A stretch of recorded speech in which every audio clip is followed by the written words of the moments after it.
Hello everyone. आज हम अपना एक न्यू चैप्टर स्टार्ट करने वाले हैं, मेजरमेंट ऑफ एंगल्स। एक्चुअली ये ट्रिग्नोमेट्री का ही पार्ट है। जब तक हम ये नहीं पढ़ेंगे तब तक हमें ट्रिग्नोमेट्री भी नहीं समझ में आएगी। ये इसका फंडामेंटल है ट्रिग्नोमेट्री का। तो सबसे पहले हम देखेंगे कि एंगल होता क्या है। What is an angle? Suppose हमारे पास एक रे है ओ ए। ये इस रे का एंड पॉइंट है। O is the end point of O A. इस रे को हम जब रोटेट कराएंगे, हम इसको रोटेट करा रहे हैं और हमने इसको कुछ अमाउंट तक इसको हम जब रोटेट करा रहे हैं तो ये अपनी फाइनल पोजीशन ओ बी पे आ गया है। ठीक है, O A is the initial position and O B is the final position. यहाँ से यहाँ तक इसने जो मूवमेंट किया है इसी को ही हम एंगल बोलते हैं। इसने जो मूवमेंट किया है इसी को ही हम बोलते हैं एंगल। और जो ये जिस पॉइंट के अलोंग हम इसको मूव करा रहे हैं इस पॉइंट को हम बोलते हैं वर्टेक्स। ठीक है, अब हम एंगल को मेजर कैसे करते हैं? मेजरमेंट ऑफ एंगल होता क्या है? It is the amount of rotation, कि कितना वो रोटेट किया है। यहाँ अभी ये यहाँ से यहाँ तक रोटेट किया है। सपोज़ इसको हम यहाँ तक ले जाएं तो यहाँ से लेके यहाँ तक का रोटेशन होगा, वो वही उसका मेजर होता है। ठीक है, वही होता है एंगल। अब जो एंगल होता है वो नेगेटिव भी हो सकता है और पॉजिटिव भी हो सकता है। वो कैसे होता है? अगर हम इस रे को अभी हमने एंटी क्लॉकवाइज डायरेक्शन में मूव कराया तो ये जो एंगल होगा ये हमारा होगा पॉजिटिव। अगर हम इस रे को एंटी क्लॉकवाइज क्लॉकवाइज डायरेक्शन में अगर हम इसको मूव करा देते, यानी कि नीचे की साइड, क्लॉकवाइज डायरेक्शन ऐसे होती है ना, अगर हम क्लॉकवाइज डायरेक्शन में मूव कराते तो वो एंगल हमारा होता नेगेटिव एंगल।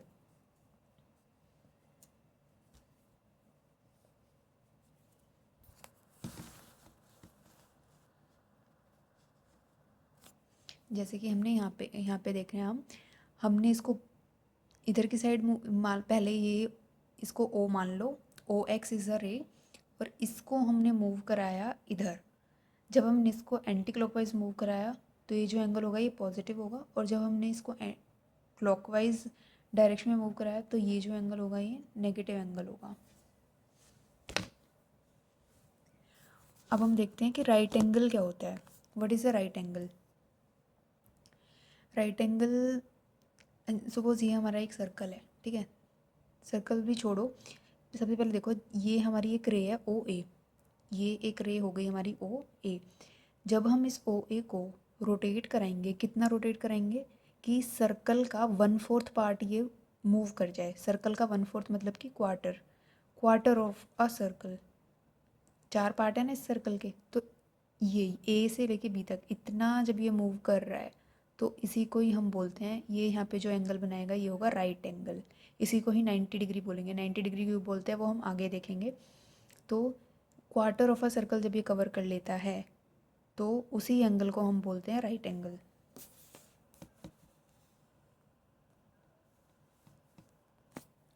अब हम देखेंगे कि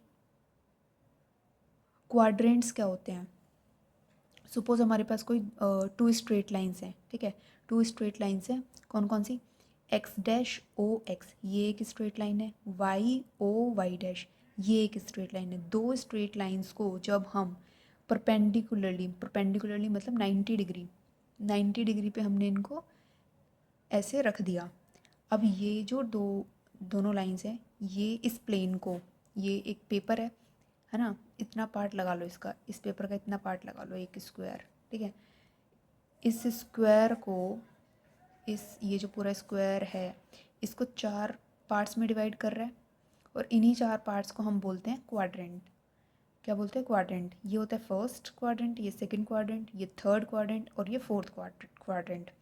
हम चलते हैं एंटी क्लॉकवाइज डायरेक्शन में। ठीक है, ये फर्स्ट क्वाड्रेंट, ये second, this one is third quadrant and this one is fourth quadrant.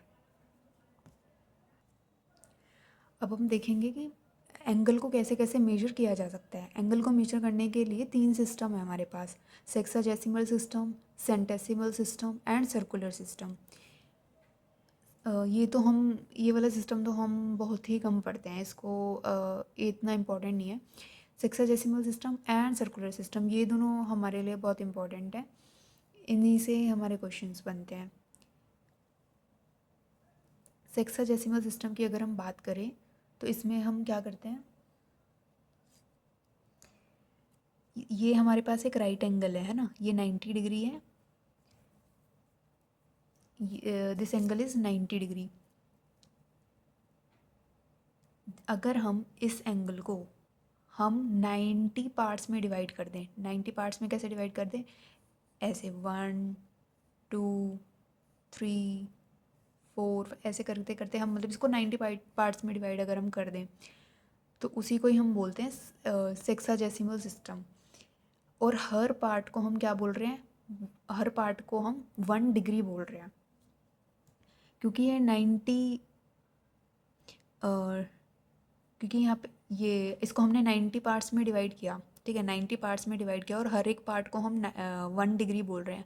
तो 90 पार्ट्स हुए तो 90 पार्ट्स में कितने डिग्रीज हो गए, 90 डिग्रीज हो गए, यानी कि 1 राइट एंगल जो है वो 90 डिग्री का हो गया, ठीक है, 90 डिग्रीज के इक्वल हो गए। ये है ना एक राइट एंगल है, this is a right angle, क्योंकि हमने इसको 90 पार्ट्स में डिवाइड किया और हर एक पार्ट को हम 1 डिग्री बोल रहे हैं, तो 90 पार्ट्स हो गए हमारे पास यहाँ पे 90 डिग्री।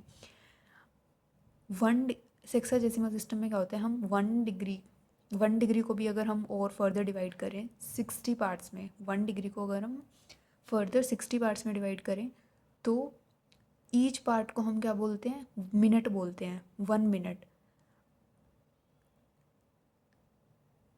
यहाँ पे हमने सपोज ऐसे पहले तो 90 डिग्री को 90 पार्ट्स में इस राइट एंगल को हमने 90 पार्ट्स में डिवाइड किया, उधर उसका एक पार्ट ले लिया, ये एक पार्ट हो गया हमारा 1 डिग्री। अब इस 1 डिग्री को भी हम 90 पार्ट्स में डिवाइड कर रहे हैं और हर एक पार्ट को हम क्या बोल रहे हैं, मिनट बोल रहे हैं। तो क्योंकि 90 पार्ट कर रहे थे हमने, तो हमारे पास कितने 90 पार्ट्स में नहीं 60 पार्ट्स में डिवाइड कर रहे हैं, तो यहाँ पे हमारा क्या हो गया 60 मिनट्स, 1 डिग्री 60 मिनट्स। सिमिलरली अब जो मिनट होगा हमने यहाँ पे 60 मिनट्स में डिवाइड किया, अब हर एक मिनट को भी अगर हम और उसको फर्दर डिवाइड कर दें 60 पार्ट्स में, 60 पार्ट्स में अगर डिवाइड करते हैं और हर एक पार्ट को हम सेकंड बोल दें, तो वहाँ से हमारा क्या हो जाएगा, 1 minute is equals to 60 seconds. यहाँ पे ये देखना है जो मिनट्स और सेकंड्स हैं ये टाइम के मिनट और सेकंड नहीं है, ये अलग है, ये अलग यूनिट्स हैं, ये वो वाला मिनट और सेकंड नहीं है जो हम क्लॉक में देखते हैं, दिस इज़ डिफरेंट।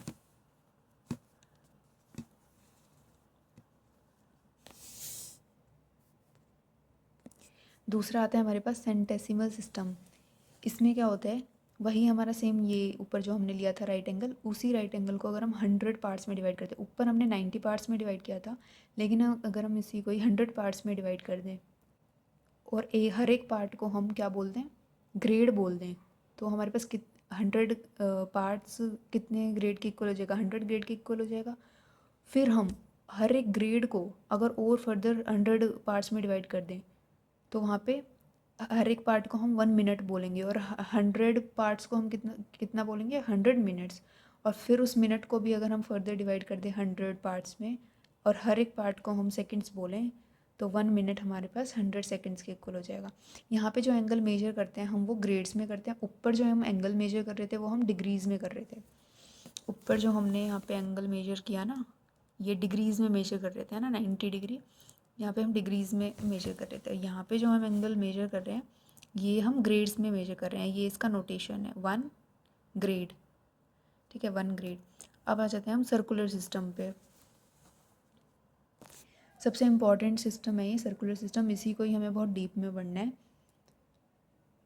इसमें क्या होता है, एंगल को हम मेजर करते हैं रेडियंस में, एंगल को मेजर करते हैं रेडियंस में और इसका नोटेशन होता है 1, उसके ऊपर ऐसे छोटा सा c, इसी को ही बोलते हैं 1 रेडियन, ठीक है। 1 रेडियन आखिर होता क्या है, 1 रेडियन क्या होता है, मतलब अगर मैं देखूँ हम देख क्या रहे हैं यहाँ पे एंगल का मेजरमेंट देख रहे हैं। ये एंगल हमें हमें बताना है ये एंगल क्या है, ये एक सर्कल है, ये आर्क है ए बी, ठीक है।